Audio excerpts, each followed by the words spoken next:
I would like to begin by acknowledging the traditional custodians of the land on which we meet today, the Arakwal people of the Bundjalung Nation, and pay my respects to the elders past, present, and emerging. Hey everyone, and welcome to the Human Design Podcast with me, your host, Emma Dunwoody. I'm a qualified master coach and human behaviour specialist, as well as being a qualified human design coach. And I work with clients every single day to answer the big questions. Who am I? Why am I here? And what is my purpose? I also assist them to transition from the person they think they should be to the person they really are on the inside. I teach people how to actually live their design instead of just knowing it. And if this is something that you want to do too, well, stay tuned or reach out for private coaching or Human Design Unpacks, where I show you exactly how to live your design. Hey, everyone, and welcome to today's episode of the Human Design Podcast. I'm excited because we're talking all about Incarnation Cross today. It's our next topic on my Human Design Roadmap series, where I'm taking all of the complicated knowledge and making it super simple for you so that you can actually integrate it into your life.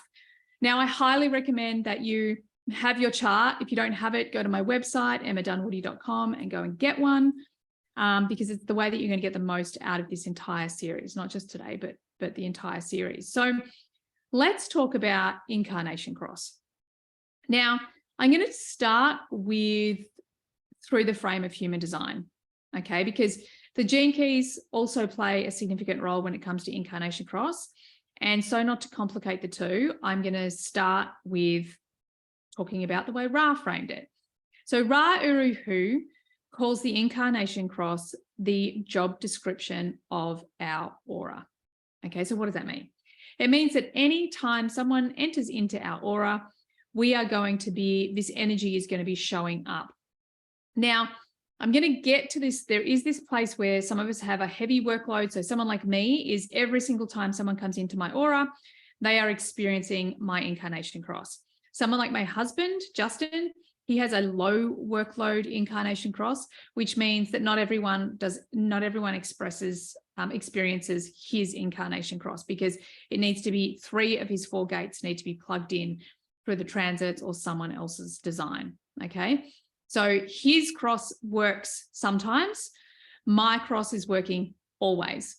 Now, the thing that I want you to understand about this is neither is better or worse than the other. It's all perfect, just the way it's meant to be. But just think of it this way.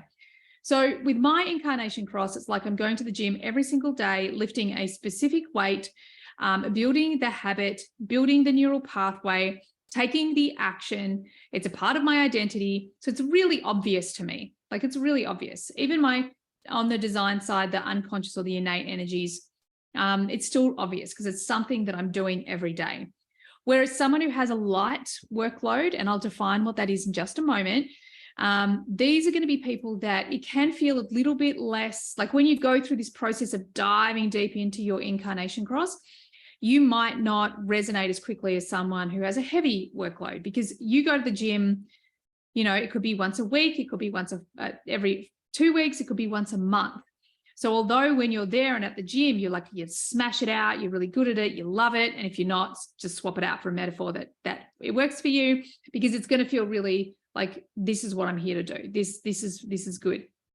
But you won't have as many reps under your belt. So it just won't be as obvious. Okay. It doesn't mean that it's better or worse. It just means that sometimes it can be a little harder to resonate with, or it can be a little harder to understand the depths of how you express it. So just ask yourself really cool questions, and you can, uncover what is true for you. But ultimately, your Incarnation Cross, and if you've got Brynja Magnuson's book, her book's my favorite of all the Incarnation Crosses. If you're in Australia, you can buy her book on our website, because we buy them in bulk from her, because it's really expensive to ship to Australia. Otherwise, you can get them on her website, or just look her up, Brynja Magnuson. We'll put the details in the show notes. So when you get your Incarnation Cross, one of the things before that, I want to go back to the Ra comment. So one of the things that Ra would often say in his lectures was that he was hesitant to actually share Incarnation Cross, because as soon as the mind got attached to this thing that you're meant to do in the world, then the mind is going to try and force you to do it. You know, you're going to find ways like, how can I express my Incarnation Cross more? And that's not kind of how it works. At least in his eyes. I'm going to talk about evolutionary stuff more with the gene keys, but in Ra's eyes, in his opinion, that's not how it works. It's literally something that is working on an energetic level. It's almost like his opinion was like, you just don't interfere with it. Just you do you listen to your strategy and authority, and it's going to put you in the right place at the right time for the right person for this cross to really shine. Okay. Now, the thing about Incarnation Cross is you're going to go to one of these books and you're going to get this, short paragraph about who this person thinks you are because of these 4 gates. And often I would say that with Incarnation Cross, it is the one place within human design that I hear people say, it doesn't resonate with me, or I don't get it. I don't see how this turns up in my life, more than anything else. Like usually people feel like they deeply resonate. However, Incarnation Cross, it can be really confusing. Let me tell you why. So first and foremost, you need to understand how we make up our Incarnation Cross. So if you've got your chart in front of you, then look at the top 2 numbers on the right-hand side. Okay, so you've got a little glyph that's the sun, a little glyph that's the earth. The top one is the sun. It's your personality sun on the right. Then you've got your personality earth. Then we go over to the left-hand side of your chart. The top one is your design sun, and below that is your design earth. These are your 4 gates of your Incarnation Cross, and in that order. So if you're like me, you are I'm a right angle cross of planning, and I'm a cross of planning because I have those 4 gates. Okay. Now that cross of planning can be, there's a number of different variations of that. Okay. There can be 4 of those. Okay. Because it happens each quarter of the year. So it's these 4 gates that make up your Incarnation Cross. And then you read your thing. And then you go, this doesn't really make sense. The thing that I would advise you to do is to dive into these 4 gates. You know, if you've done everything else in this series, then it's time to look at these 4 gates because they're the most prominent energy in your design. Now, Ra Uru Hu basically said, until you're living in alignment with your strategy and authority, your Incarnation Cross is not expressing in the world. I actually don't believe that that's true. And again, through the gene keys, Richard Rudd has a different idea. So I'm going to talk about that in a minute. I think that your Incarnation Cross is working all the time, depending on your workload. So as I said, I have a heavy workload because my 37 and my 40, so my personality sun and earth are in a channel. And then my 9 and my 16 are in hanging gates, but in defined centers. So if you think it's just plugged on all the time, plugged in all the time. Now, a low workload cross is going to have anywhere from 2 to 3 hanging gates in an undefined center. Now, my husband, Justin, has one of those. All right. Neither is better or worse than the other. Neither is right or wrong. The only thing that you want to understand is this habit building. Okay. That if it's plugged in all the time, then you're doing the heavy lifting. It's probably more conscious to you. You're more aware of it. You've seen more repetitions of it playing out in your life. If you don't, then you just won't have as much examples of it happening. It doesn't mean it doesn't happen, because it does. And again, it doesn't make it any better or worse, whether you're a heavy workload or a light workload. Okay. The piece I do want to bring here is this is part of your purpose. Okay. Ra didn't want people to get stuck in the mind about their Incarnation Cross, and that I do agree with, because it is this energy. It's just your most prominent energy being expressed. So the moment we let the mind express our Incarnation Cross, we're not listening to our strategy and authority. So if we listen to our strategy and authority, our Incarnation Cross is just automatically going to show up, because our strategy and authority will put us in the right place at the right time for the right people. Okay. Now, if we look at it through the frame of the gene keys, and the way Richard Rudd looks at it is he calls it the activation sequence, and he says it's our genius. All right. So these are our superpowers. It's the work that we're doing in the world. Now, what he believes and what the Gene Key says is that we express it through the shadow. And many people in the world, I believe the majority of the planet, this is my opinion, are expressing their incarnation cross through the shadow, through the fear expression. How do we know? We go to the Gene Keys and we ask ourselves an honest question. Does that resonate with me? And how often is that showing up in my life? And then we have a look at the shadow, and then understand that with the Gene Keys, what it helps us do is understand that our shadow expression of our innate gifts and superpowers is just a clue to say that, well, this is my energy. I'm just expressing it from fear. Okay. So when we have a look at it through the activation sequence, through the Gene Keys, we start to understand that, okay, well, if my fear, if my shadow of my 37 is weakness, what does that mean to me?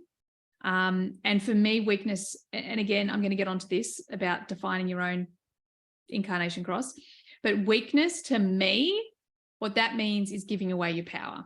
It means letting other people dominate, walk all over you, being controlled, manipulated. That's my weakness. That's what it means to me. Now, what I get to do is I get to then choose to move to equality. What does that mean?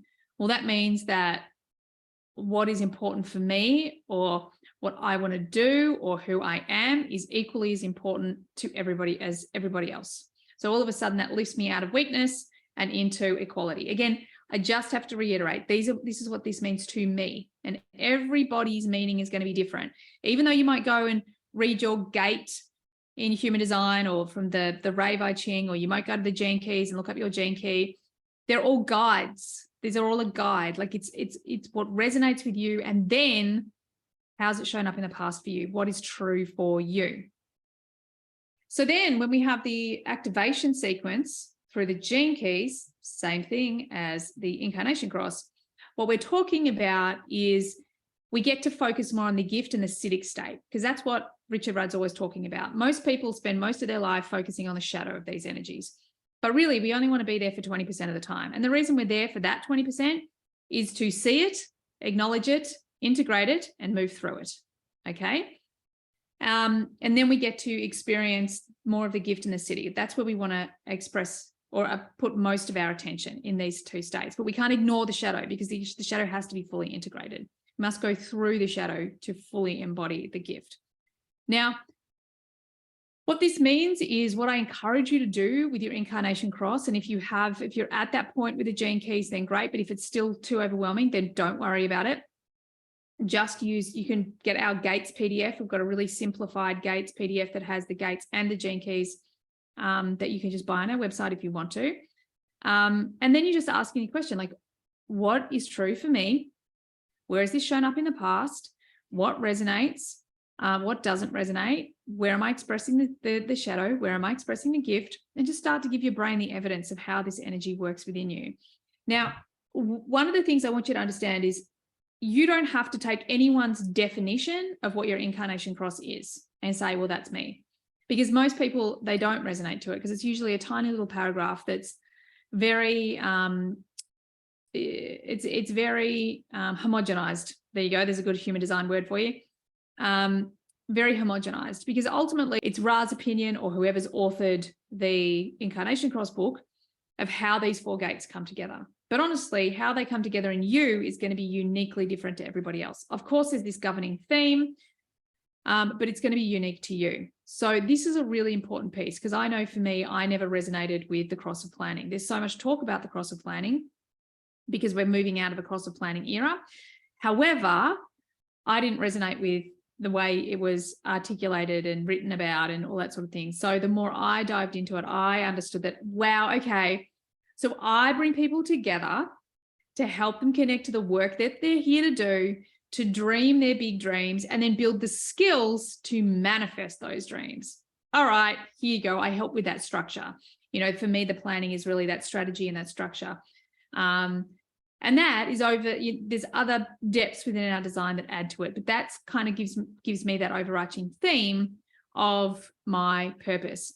So what I would always encourage you to do is to do the exercise of going through these gates and discovering like what works for you. Are you in the shadow? Are you in the gift? And like, how does that come together for you? And again, ask yourself, in the past, how have these themes come together for me? And if you say, I don't know, just say to yourself, what if I did know? Because ultimately it's all in there. You've had the experience, you've got the body wisdom.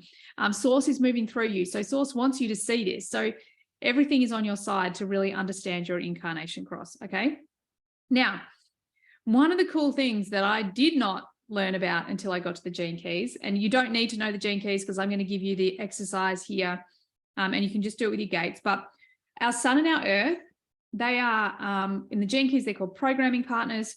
If you look at your chart through the mandala, if you have a look at the mandala of your chart in genetic matrix, you'll see that all the numbers, all the hexagrams go around, the gates go around the outside, and your sun and earth on both sides are going to be opposite sides of that mandala. Okay, so they're programming partners, they're opposites. I like to think of them as polarities.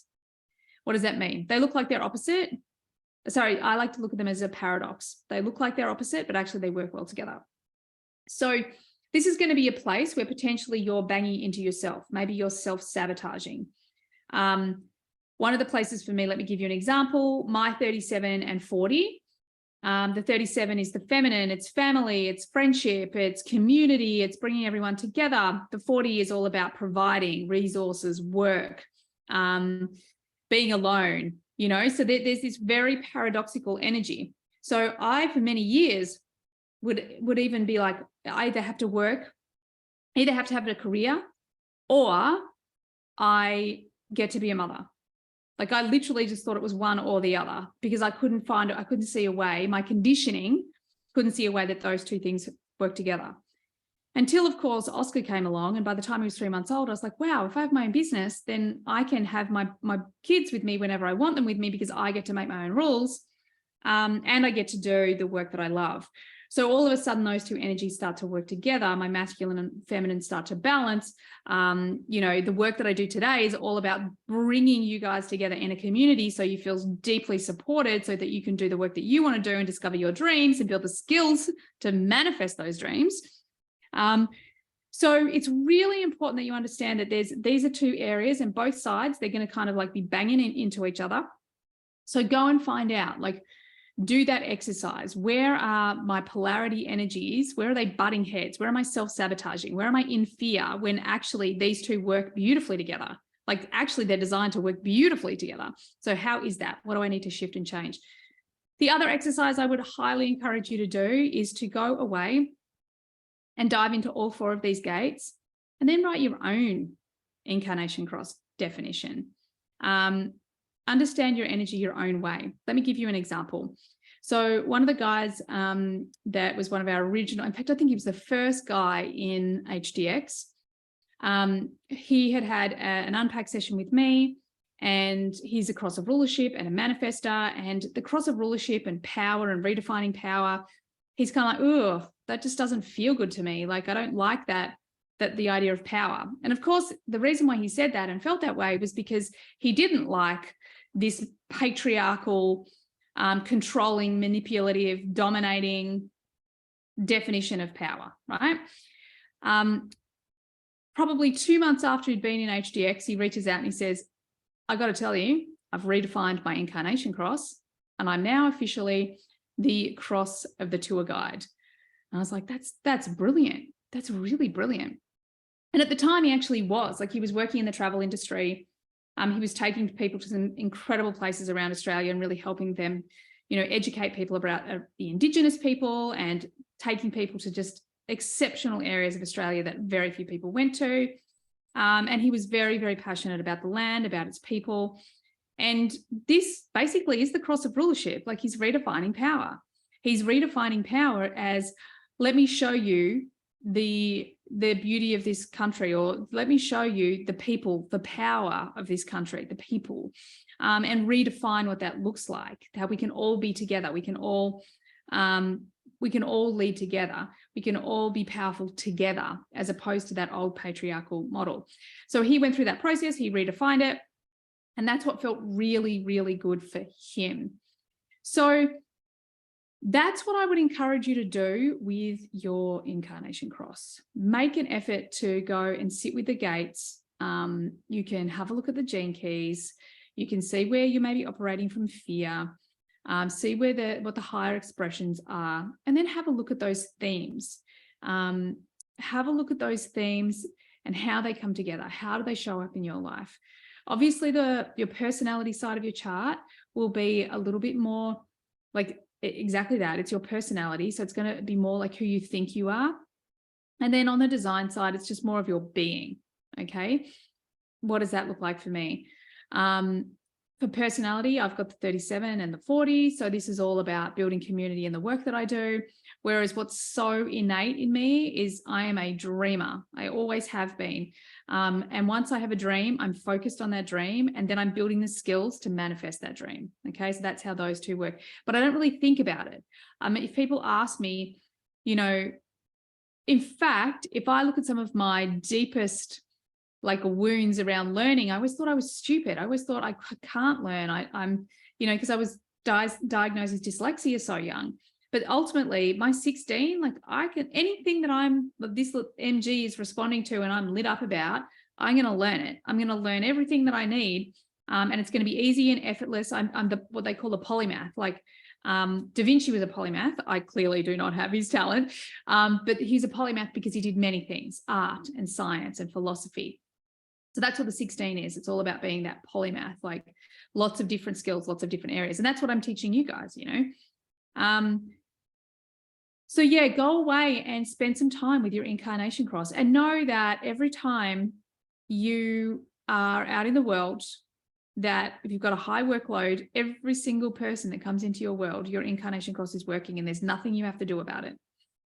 For a low workload, maybe it is, maybe it isn't. But again, there's nothing you have to do about it because it's going to work. It's going to do the magic. So all you really have to do is follow strategy and authority and raise your consciousness. Raising your consciousness means that you are closer to love, joy, and compassion than you are to fear, scarcity, and shame and guilt. Okay, that's really what raising consciousness is all about. So the more you do that, the more it's going to be expressing within you. But it is a really cool part of your chart. Oh, there's one last thing. If you're wondering if you've got a right angle cross, that means you've got a personal profile, small number first, then the second number.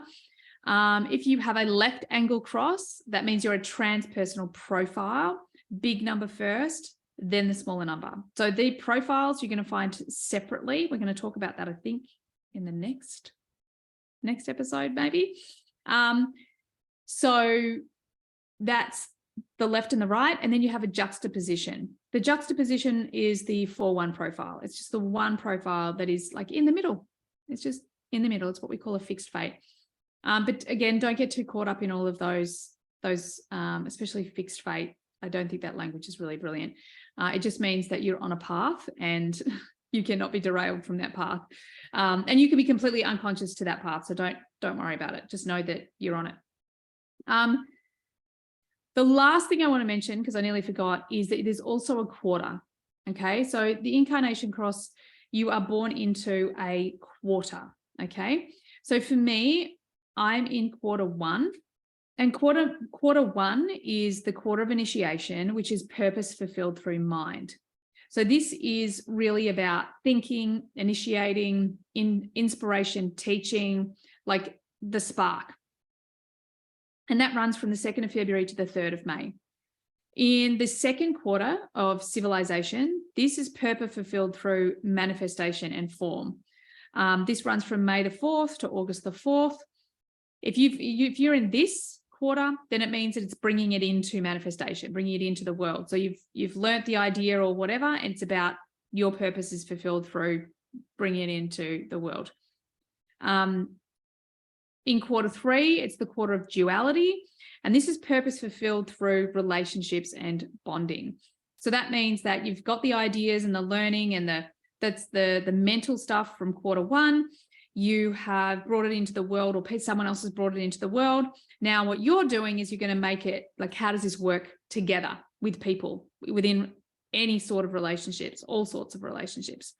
Then quarter 4 is the quarter of mutation. So this is purpose fulfilled through transformation. And this runs from November 6 to February 1. And quarter 3 is August 5 to November 5. I'm not sure if I said that. So quarter 4 of mutation, this is purpose fulfilled through transformation. So you've had the idea in quarter 1, you've learnt it, you've taught it, you've thought about it. Then quarter 2, you're bringing it into form, into manifestation. In quarter 3, it's like, how does that manifestation and that idea work within all relationships or some specific relationships? It'll be unique to you. And then quarter 4 is like all those 3 things have come together, and now it's a time for an upgrade. So let's up level. Let's take what we've learned, brought into and experienced together, and upgrade it. Okay. So, or change it altogether because it's not working. So these are also significant themes that overlay your incarnation cross. So to finish up, your incarnation cross does have a significant influence over your purpose. Okay. Through the frame of the gene keys, this is your genius. This is really your rock star superpowers. Oops. Having said that, I just accidentally kicked my dog. Sorry, Alice. Having said that, it's not the be all and end all. So don't be like, oh my God, my purpose is all my cross. It's not. There are other pieces that we talk about, but it's a really brilliant place to start. Okay. So understanding your incarnation cross is also going to really help you understand your superpowers, because it's the predominant, in astrology, they say it's 70% of our expressed energies through the sun. Okay. So through the frame of human design, it's a very prominent part of your chart. Okay. It's going to be a particularly big part of your chart. So it's definitely worth diving into. Redefining if you need to redefine it, really understanding what is true for you, and you want to identify, are you expressing it from fear or the shadow, or is it time to integrate that shadow so you can experience more of the gift in the Siddhic state, or are you already there, the gift in the Siddhic state? What's the easiest, simplest way to express your incarnation cross? Just follow your strategy and authority. If this is too much and it's overcomplicated and you're like, it doesn't resonate with me, shut up, too much, just follow your strategy and authority. That's going to get you there. That's going to play out. And if you choose that road, I would recommend that you, after having a bit of a read about those gates, you just every now and then you journal, like, oh, I just saw how my 37 showed up, or oh, I just noticed how my gate 13 showed up, or I just noticed how this happened, or there's that theme of that, so that you can start to just in your own good time become more and more conscious of it, because that's all that's all you really need to do, become more conscious of it. And you only want to become more conscious of it so that you are expressing it through love, not fear. That's simply it. All right. I trust that you have got what you needed from today. It has been epic. I have enjoyed every second of it, and I look forward to having you on the next podcast. Bye for now. Thanks everyone for being here all the way to the end of the podcast. I hope you got lots of value out of it. I certainly had a lot of fun doing it. Could I please ask that you share this podcast with friends if you found it valuable? And also, bonus points, could you leave a review for me as well on Apple? It would be greatly appreciated. If at any point you would like to be on the podcast, or you've got questions that you'd like me to discuss on the podcast, by all means get on my socials and DM me. Everything you need is there in the show notes. Have an awesome day. Bye for now.